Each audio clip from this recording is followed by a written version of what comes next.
A guten Herr Shabbos. We are finally up to the very, very, very last of the Arba Parshias, the four Parshias. Parshas Shkolim, Parshas Zocher, Parshas Para, Parshas HaChodesh, and here we're up to Parshas HaChodesh. A time of renewal, a time to be magnificent, refreshed. You know, there's a Gemara in Maseches Rosh Hashanah. The Gemara says there was a machlekes between Rabbi Eliezer and Rabbi Yeshua. When did the world begin? When was the world created? Rabbi Eliezer says the world was created in Tishrei, where we have Rosh Hashanah. Rabbi Yeshua says the world was created in Nisan. Now, obviously, the complexities of all of that machlekes, how it actually realizes itself, expresses itself in the real world, it's quite confusing until you really learn it, and then it's quite exciting and enjoyable.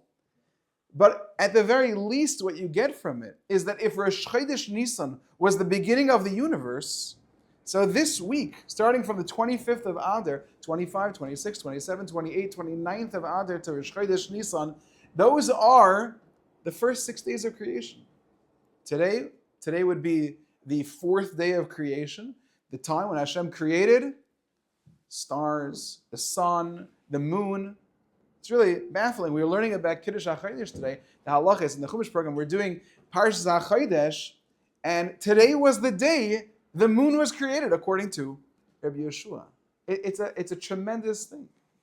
When Sunday comes along, Rosh Chodesh of Sunday, it's the foundation, it's the building, the day, according to Rabbi Yeshua, that humanity was created. You, me, everyone else. A fantastic time to refresh and renew. What a zchus to be a yid for all the reasons that there are zechuyas, opportunities, merits, that we're fortunate, ashreinu matev chalkenu, that we get to be a yid. At the end of it, when I would learn with my chavrusa in Beis Medrash Gavur in Lakewood, so on Friday, at the end of our Seder, our morning Seder on Friday, which is the last Seder of the week, I forced him, he never listened, but I tried to force him to sing, Aha hashreinu matev chalkenu umanayim geiraleinu. How fortunate is our portion that we get to be Yidden.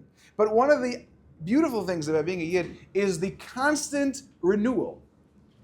A new week, a new month, a new year. And look at us Yidden, we have 2 new years. Right? If you're Chinese and American, I guess maybe you get 2 new years. But the Yidden, just being a Jew, you get 2 new years. The new year of Tishrei and the new year of Nisan. Constant renewal. It's such an opportunity. Happy New Year to be able to start something new, right? If a person started going to the gym in January, we know that January 1st or January 2nd is the most likely day that people sign up to the gym, and like January 3rd, January 4th is the day they quit early. Perhaps February is the month with the least, the dip in all of those who have signed up for the gym. But we get to have a January all the time. Every Shabbos is a renewal, a refreshing start, a Chodesh, and certainly Rosh Chodesh Nisan. I want to talk about something, a very small idea, which I found to be very, very powerful.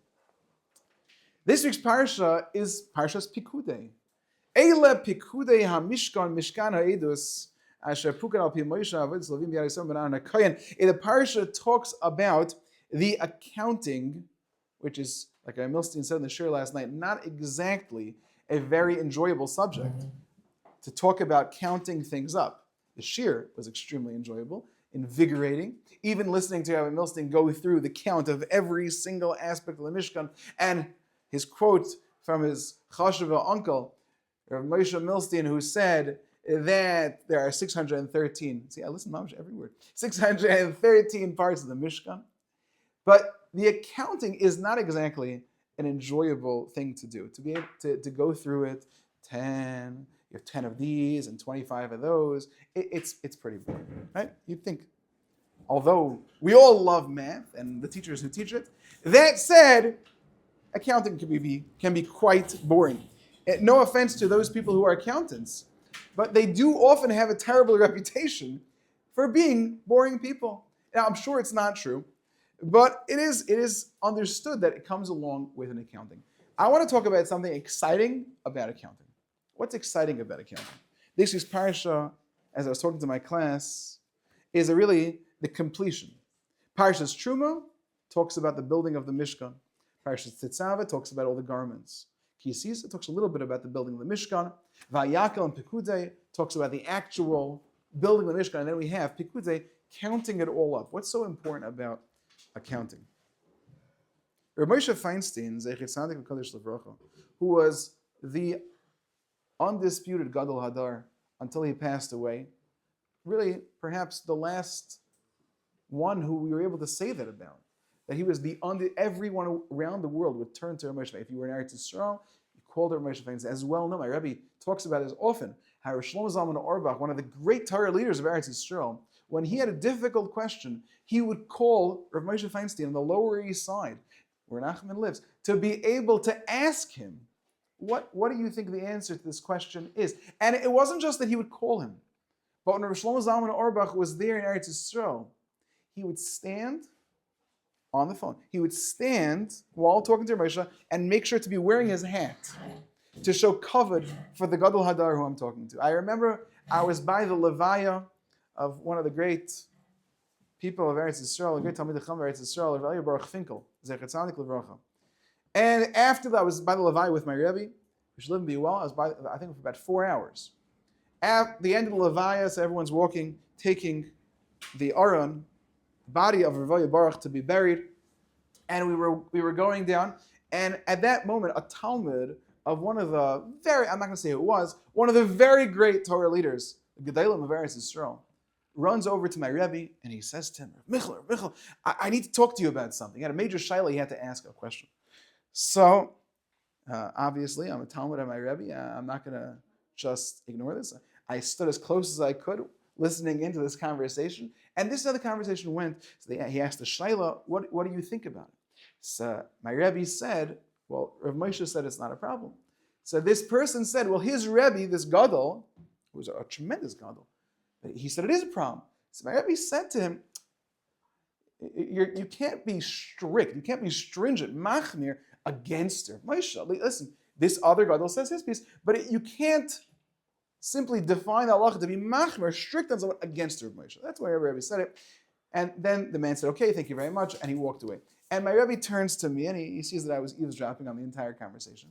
So he says to me, what I couldn't tell him was, being that he's a Talmud of this Gadol, what I couldn't tell him was, and that Rav Moshe was far greater than him. How can you even put the two people in the same conversation? We're talking about Rav Moshe Feinstein.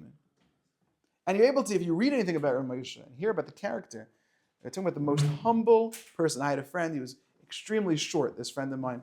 His name was Yaakov Yitzchak. He was very, very short. He was named after Rav Ruderman. He was born, his bris was the day that Rav Ruderman was nifter. So he was the first person named after Rav Ruderman. He was very, very short. So he said that he's for sure going to become one of the future Gedalim. How does he know he's going to become one of the Gedalim? Because all Gedalim are very short.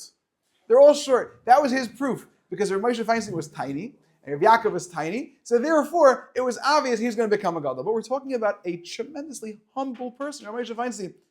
I want to share with you, let's pass on, something from Rav Moshe Feinstein on this week's parsha. Rav Moshe says we're talking about an accounting all of the objects of the Mishkan, as we have said repeatedly. Rav Moshe said accounting is unenjoyable, as we said, but it's vital. It's absolutely necessary. And he points to 3 areas in his Sefer that he talks about this. He says, let's talk about time. The time in your life. Look at the time in your life. How much of the time that you have lived have you accounted for? Try this at home. Do it on a calculator. Take out a calculator and do this math. 60 times 60, so that's 60 seconds, okay?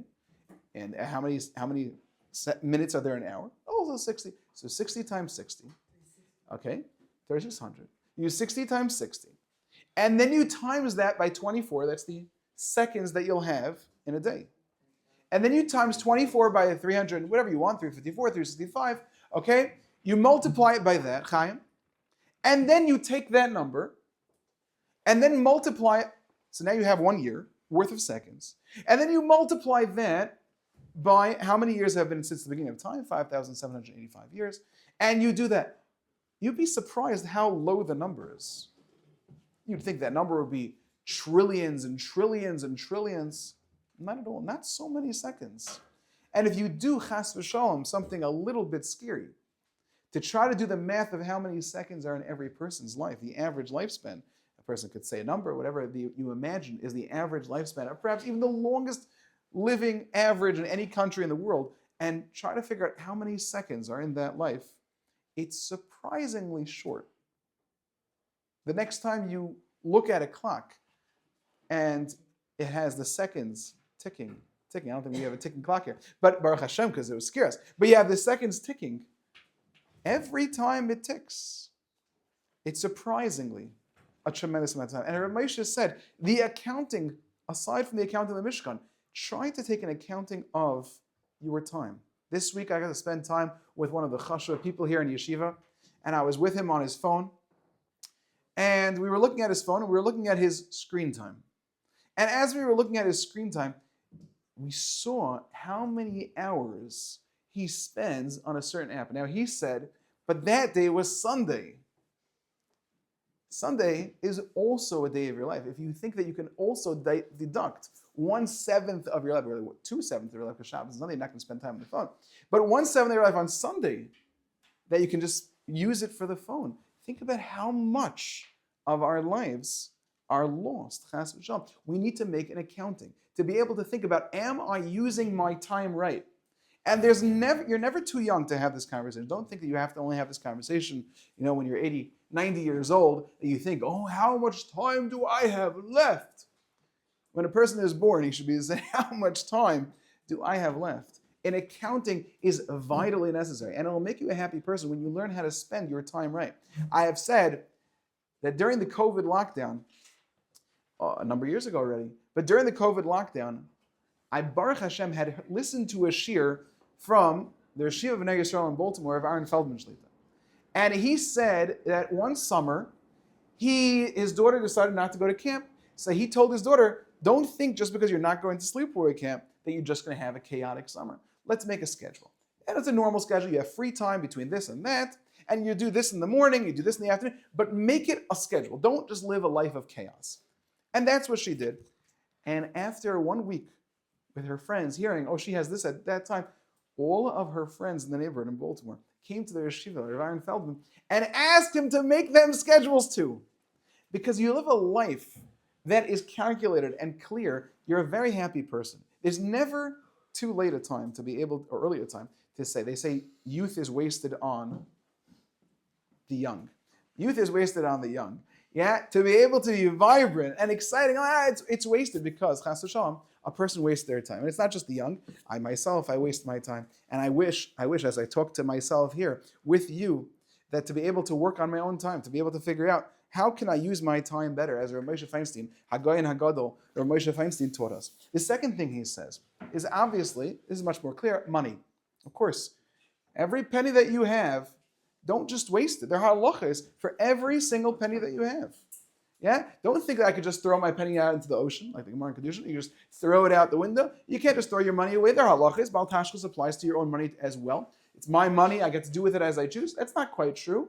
It's a gift that's given to you, and you should make an accounting of it. The guy has made $20 today. Okay, very wonderful, and you should use it very, very well. And you'll get another 20 on Sunday. Thank you. But to be able to think what I'm using that money for, there's an accounting there. Don't just spend. This guy, I bet you've never heard of anything like this. Have you guys ever heard? There's a game called Fortnite. Some people have heard of it. I don't think anyone in this issue have heard of it. But there's a game called Fortnite. On Fortnite, from what I understand, there's a machlekes a little bit. But there is a dispute on whether these in-game purchases change the gameplay in the slightest. Now, we're not talking about Valiant. We're talking about Valorant. I'm so sorry. Hashem. I've always been davening to make one of those mistakes. But we're talking about Fortnite. It doesn't change. And there's a guy that I know, and he's not the only one, but there's a guy, he has spent thousands of dollars on Fortnite being able to have his gun look purple, or his character wear a hat, or his character walk around with certain boots, or this and that. $1,000 To be able to, you have a friend who knows about this too? So, to be able to spend the money on that. It's an accounting you have to have. They say this story, they say this guy. They say, thank you, I was davening, it shouldn't be. So, they say this story about this guy. So, Reuven was trying to convince Shimon to stop smoking. So Reuven says to Shimon, you really should stop smoking. Think about how much each, and I don't know anything about this, so forgive me for all these numbers, but how much each carton of cigarettes costs. I don't know, $20, $40? I have no idea. Don't answer. You don't know either. So $20, $40. Let's say $40 for a carton of cigarettes. Imagine you didn't spend all those cigarettes. You know how much money you would have now? You would be able to have bought yourself a Lamborghini. You could have had a huge house. You could have saved all that money, millions and millions of dollars. So of course the story ends that Shimon turns back to Reuven. He says, okay, you don't smoke. Where's your Lamborghini? Right? He says that to him. Just because a person doesn't smoke doesn't mean he has learned what Rav Moshe has here to tell us, to make an accounting. Don't be a nerd about it, but make an accounting. Have clarity that there's some things you spend money on and there's some things you don't. You need to have an accounting. And thing number 3, Rav Moshe says, thing number 3 is your abilities. Your abilities. You are a very capable person with very amazing skills. You have great skills. Endless possibilities.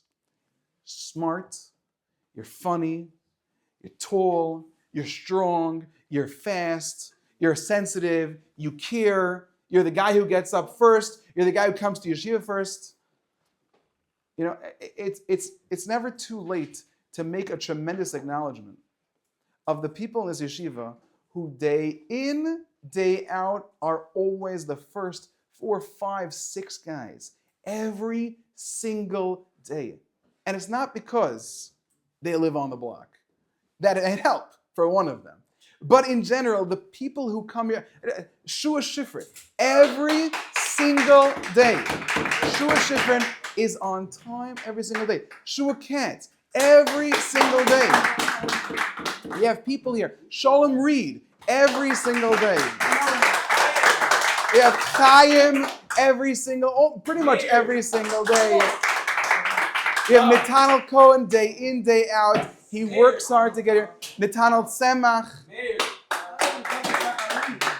And Be'ez Hashem, Aaron Koenigsberg is here every single day. Yosef Baturov pushes himself. Yasha, and many, many others. But you have people. And you have people who push themselves. Mendy, you have people who push themselves to use their abilities right. By the way, their abilities that they have is not called that they lack an interest in lying in bed. Because these people, I'm sure, just like the rest of us, they lie in bed and they would love to stay there, just like me sometimes. Sometimes I mean every single day. But to be able to want to lie in bed, to have that ability to say, I'm ready to get up and go. Do you calculate what you can do? Mayor, are you thinking of it? What can I do? Do you appreciate your powers and skills? That's the third thing you need to think about. And chas v'shalom, to have a situation where it's not used. And I'm going to finish with a very quick story. It is actually about the Rabbi of Rav Moshe Feinstein. Rav Moshe Feinstein had a very interesting chinuch life. But he had one person who was known as his Rabbi, Rav Pesach Pruskin, the Rosh Hashiva of Kubrin. Rav Pesach Pruskin was a mashgiach in a yeshiva, and he was not very respected. And the reason he wasn't very respected, Shimon, is that he was not seen as a high-level Talmid Chacham. So much so that this mashgiach, he was one of the heads of the yeshiva. So much so that when you had students talking about what they had learned, and Rav Pesach Pruskin went over to discuss it with them, they had to hold back from laughing at how far he was from even their level in learning. That's Rav Pesach Pruskin. There's a wonderful song about it from Journeys, about Yankel, Talmid Chacham. But Rav Pesach Pruskin one night went to sleep and he was crying and crying and crying. Hashem, why don't you, Netanel, give me the ability to be able to be the Talmud Chacham on that level? I want to be that Talmud Chacham on that level. And he did a calculation just like we're talking about of, do I have the skills, do I not have the skills? And he begged Hashem for those skills. And he was not a young man. And at his age, he woke up the next morning after crying and crying, begging Hashem for that ability. And he left that yeshiva. And he went to go learn in the yeshiva of the greatest gadol in that time, Rav Chaim Brisker. And although he was never seen as a person who would ever even understand the first year from Chaim Brisker, Rav Pesach Pruskin pushed himself, and he became one of the tremendous Talmidim of Rav Chaim, until he opened up his own yeshiva, the yeshiva of Kubrin, where he had a Talmud who was the Gadol Hadar, Rav Moshe Feinstein. There's more to say about this. Rav Pesach Pruskin, the dedication, the gratitude Rav Moshe had for him. This person who made the ultimate accounting. Egle Pekudei, do you make an accounting? I have abilities. Have I tapped into them? Have I treasured them? Have I appreciated them? I look around this room. Sometimes it breaks my heart. Most of the time I have tremendous nachas from everybody. But sometimes it breaks my heart when I see that you don't know how incredible you are. The power that you have. The abilities that you have. You don't tap into it enough. Mayor, you're very funny. You're very funny. No, you honestly are very, very funny. And honestly, if I wasn't up here giving a shmooze, I would have been laughing. You have an ability to make people laugh. And I was once listening, Mayor, I want to tell you, I was once listening to somebody talk about humor. They said the death of humor in America. Why is comedy dead in America, they said? Because you don't have the ability in a comic anymore. I don't listen to comedians. But you don't have an ability in a comic anymore to make fun of himself. They're not willing to make themselves part of the joke in order to bring joy to others. You have an amazing ability at having and giving joy. It's a Gemara. The Gemara says that Hani Badchi, these people who make other people happy, are the people who bring people to Elam Haba. You're a very sensitive person. You're a person who works very hard. You take care of your whole community. You can go around every single person here. You're consistent day in, day out, and you know what's right, and you want to be what's right. To be able to be the type of person to say, Ele Pekudei HaMishkan, I want to take an accounting of myself, and being an accountant is not very boring, Be'ez Hashem, because it's going to make your life the ultimate life. Be'ez Hashem, you should have the ultimate shalom, you should have the ultimate simcha, the ultimate zmiras, and a life full of joy, Be'ez Hashem.